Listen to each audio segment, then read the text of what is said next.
house, and nobody could explain what it, and the dreams repeated and repeated and repeated.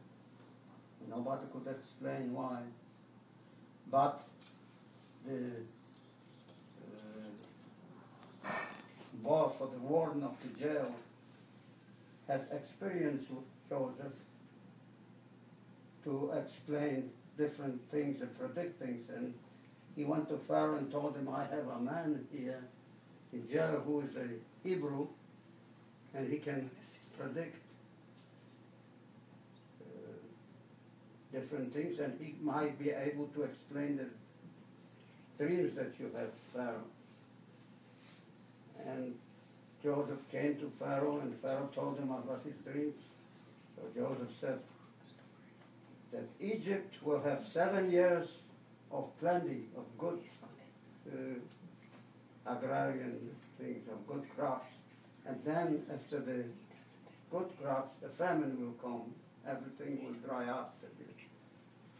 And he asked, or rather told Pharaoh, to save all the grains and everything that's possible and put them up for the 7 lean years. And came like he predicted. And as Pharaoh appreciated very much, made him a citizen, a big shot in Egypt. But all around them, the people were starving. Also the Hebrews were starving.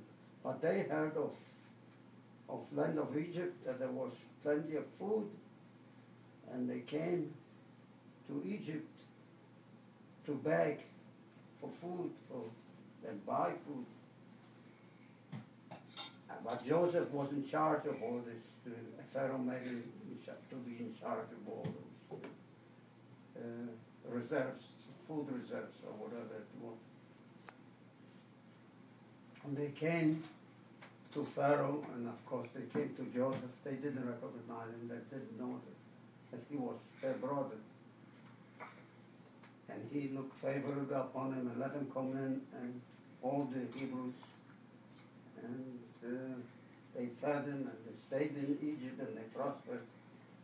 But that Pharaoh, who was so good to Joseph, died, and another Pharaoh came into rule Egypt. And he thought, no, I don't want the Hebrews here prosper and everything, and he enslaved them.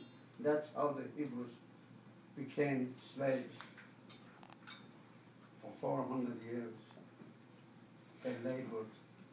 It says in the Haggadah, which is the story of the Exodus, the story tells us that Avadim hayinu b'Mitzrayim b'Paro. We were laborers. It doesn't say slaves, because Avadim means laborers. But how it became Avadim instead of slaves, I don't know.